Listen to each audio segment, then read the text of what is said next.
I thought I could handle the truth? I was wrong.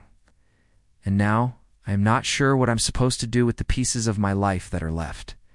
Just last night, everything was fine. It's better than fine, actually. It was Friday. I'd just wrapped up a long week at the office, feeling that familiar buzz of accomplishment.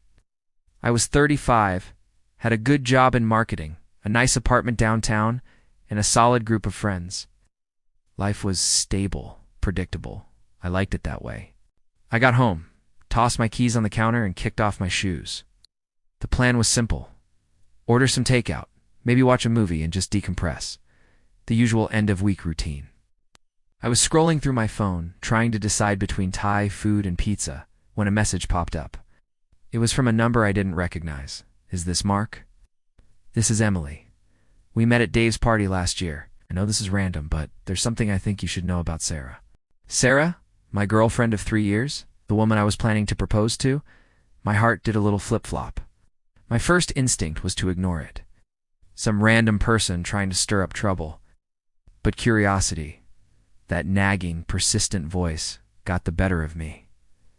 I told myself it was nothing, just a misunderstanding. Maybe this Emily person had me mixed up with someone else, so I typed back, "Yes, this is Mark. What's this about?" It felt like such a small, harmless question. An innocent inquiry. I thought I was just being responsible, clearing the air before it had a chance to become anything real. I even felt a little silly for entertaining it. What could this stranger possibly tell me that would change anything? I trusted Sarah completely, or at least I thought I did.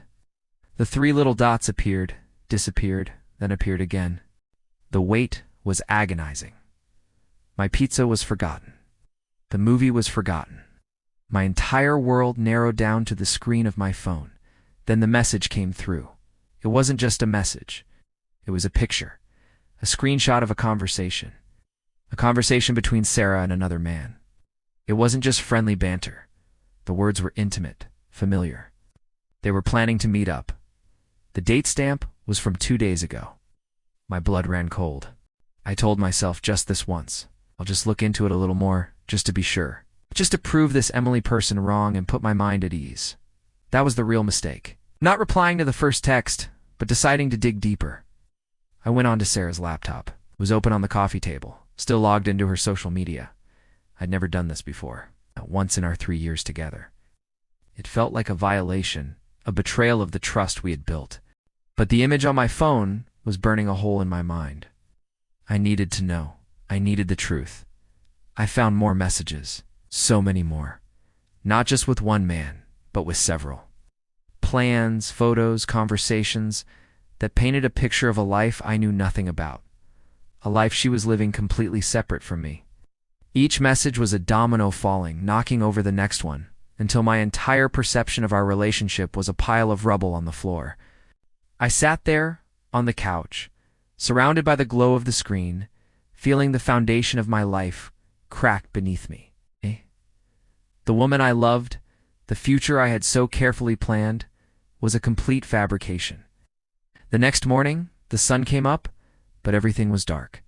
The world looked the same, but it felt alien. I didn't sleep. I just sat there, staring at the wall.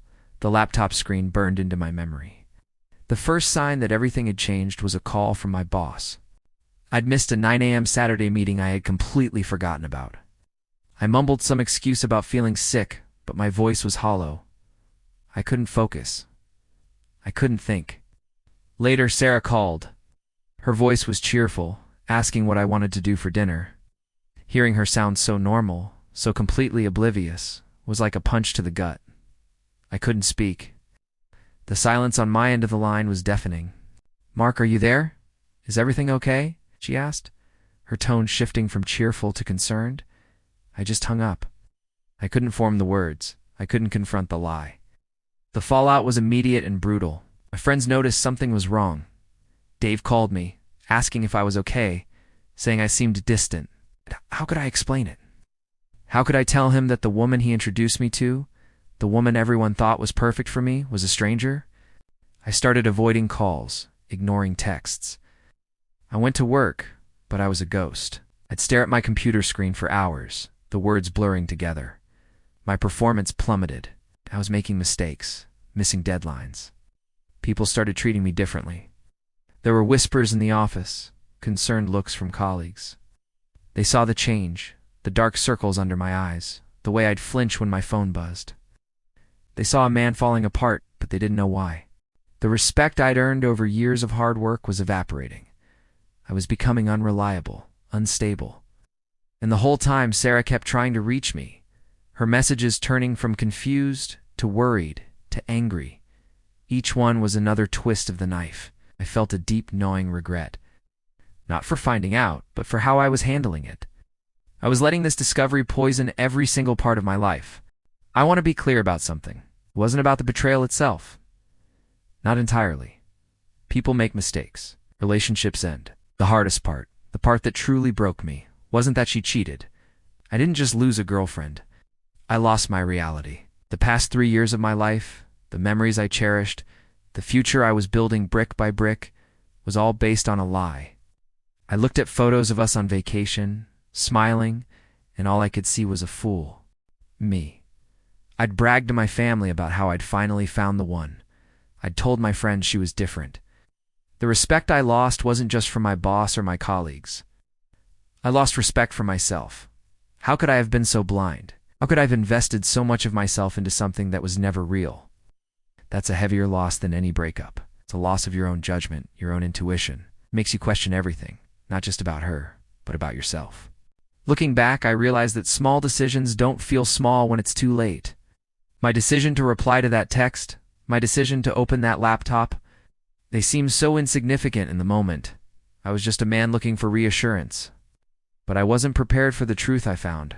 The truth didn't set me free. It trapped me in a prison of my own making, a cycle of doubt and paranoia. You think you want to know everything? That you can handle the absolute truth? But some truths are like a virus. Once they're in your system, they corrupt everything. They change the way you see the world, the way you see people, and the way you see yourself. There's a kind of peace in not knowing, a blissful ignorance that I would give anything to have back. If I had just deleted that first message, if I had just put my phone down and ordered that pizza, my life would be different today. Maybe I'd still be in the dark, happily planning a future that was never meant to be. Maybe the truth would have come out eventually, in a different, maybe less destructive way. I don't know. What I do know is that my choice to pull at that one loose thread unraveled everything. And now I'm sitting here in the ruins, wondering if I'll ever be able to build it all back, or if I'll even want to. Thanks for listening. If you've ever been through something similar, let me know. Make sure to subscribe for more stories.